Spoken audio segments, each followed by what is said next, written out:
I nderuar zoti zëvendës ministër, e nderuar zonja sekretare e përgjithshme, të nderuar të pranishëm.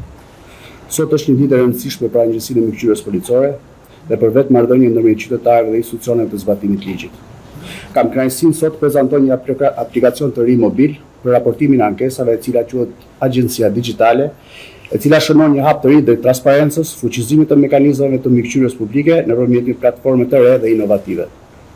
Ky aplikacion vjen në përputhje të plotë me prioritetet e qeverisë shqiptare për digitalizimin e shërbimeve publike, si dhe në funksion të misionit tonë për të garantuar një mbikëqyrje efektive dhe të pavarur, duke trajtuar në mënyrë të shpejtë, pa anshme dhe profesionale çdo denoncim apo shqetësim të ngritur nga qytetarët.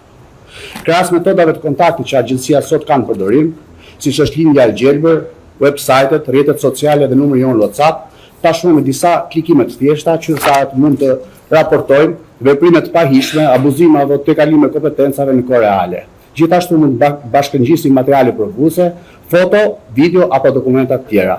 Si dhe në fund mund të marrin informacion mbi statusin e denoncimeve të tyre në çdo kohë.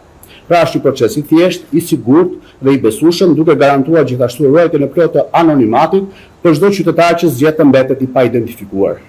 Në një kohë ku vendi po përjeton një rritje të ndjeshme të vizitorëve të huaj, veçanërisht gjatë sezonit turistik, një platformë digjitale për raportime rrit sigurinë publike, duke kontribuar në imazhin e Shqipërisë si një vend mikpritës që i jep prioritet transparencës dhe standardeve europiane të shërbimeve. Për ne, në qendër të veprimtarisë së përditshme në qytetari, dhe angazhimi ynë i palëkundur është që të ndërtojmë një sistem që garanton drejtësi, siguri dhe respekt për të drejtat e njerëzit. Ky aplikacion nuk është thjesht një platformë teknologjike, është një qasje e re komunikimi ku qytetari luan një rol aktiv në evidencimin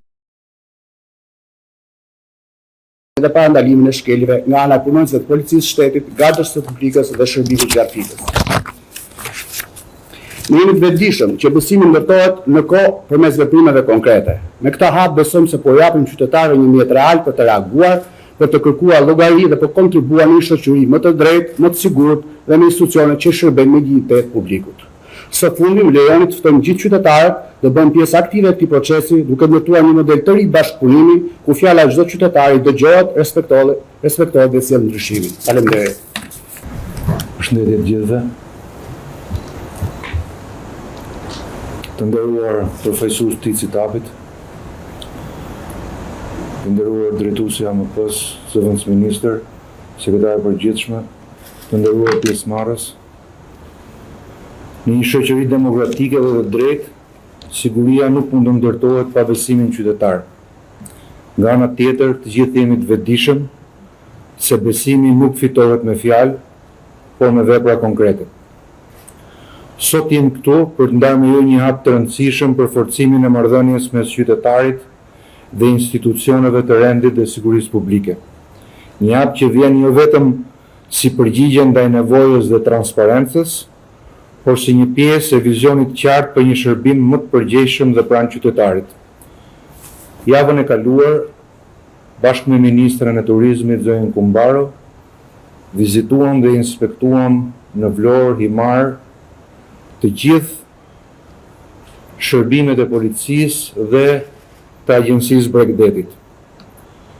Me gjithë masat dhe angazhimin e marrë, atje pam dhe konstatuam disa probleme të cilat lidhen drejt për drejt me zbatimin e ligjit, të cilat lidhen drejt për drejt me zbatueshmërinë e rregullave dhe standardeve të vëna po prap nga ne në përputhjen të plot me ligjin.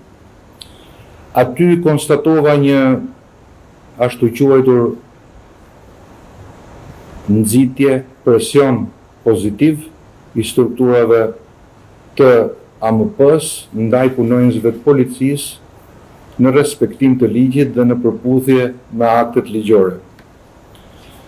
Dhe kjo jo vetëm për të garantuar dhe përmbushur detyrimin për një sezon turistik, por për gjatë gjithë vitit, e cila duhet vijojë me ushtrimin e detyrës dhe rreptësinë në zbatimin e ligjit nga Agjencia e Mbikëqyrjes Policore ndaj shërbimeve policore, zjarfiksis dhe gardës. Agjencia e Mbikëqyrjes Policore ka ndërtuar dhe vënë në funksion një aplikacion të ri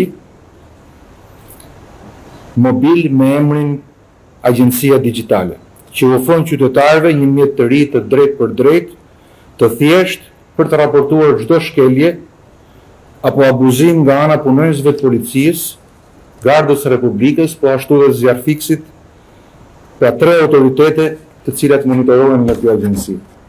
Ky aplikacion është i disponueshëm falas për të gjithë në një sistem shumë të thjesht Android dhe mund të shkarkohet e përdoret nga çdo qytetar në çdo kohë dhe në çdo vend. Nisma në fakt është më shumë se sa një zgjedhje teknologjike, është një angazhim i qartë për të garantuar llogaridhënie dhe për të ndërtuar një kulturë të re raportimi, ku qytetari dëgjohet dhe i ofrohet mbrojtje. Kjo është detyra jonë parësore. Krahas kanaleve ekzistuesve të denoncimit, si dhe numrit jeshil, tashmë prej vitesh, në funksion, aplikacioni i ri përfaqëson një hap të rëndësishëm drejt modernizimit të administratës dhe administrimit të ankesave dhe forcimit të integritetit shoqëror. Të gjithë jemi të vetëdijshëm se çfarë mënyre teknologjia po ndryshon të gjithë jetët tona, por edhe në të njëjtën mënyrë se si ndërveprojnë institucionet.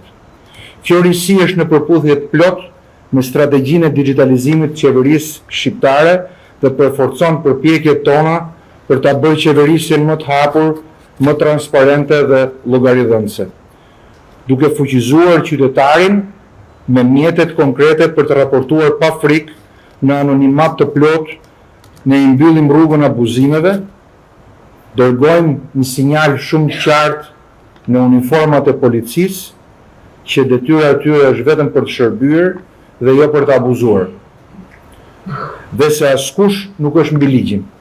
Autoritetet nuk mund të jenë kudo, por syri dhe veshi i qytetarit është aleati ynë më i fortë, sepse vetëm në këtë mënyrë ndërtojmë një shërbim të besueshëm dhe një shtet që funksionon për të gjithë. Në të njëjtën frymë, dua të nënvizoj sot nga kjo foltore se dhe policia e shtetit është në fazën e punës për rivitalizimin e platformës së Komisariatit Digital, e cila këtë vit mbush një dekadë të plot nga krijimi i saj.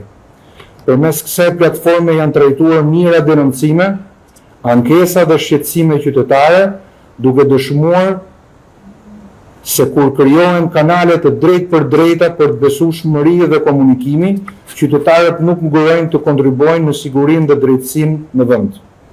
Rivitalizimi i kësaj platforme do të shoqërohet me përmirësime teknike dhe procedurale, të cilat synojnë të rrisin shpejtësinë e reagimit, cilësinë e përgjigjes dhe transparencën e trajtimit të çdo rasti, sepse qytetarët meritojnë jo vetëm të dëgjohen, por çdo pikpyetje e tyre duhet marrë zgjedhje.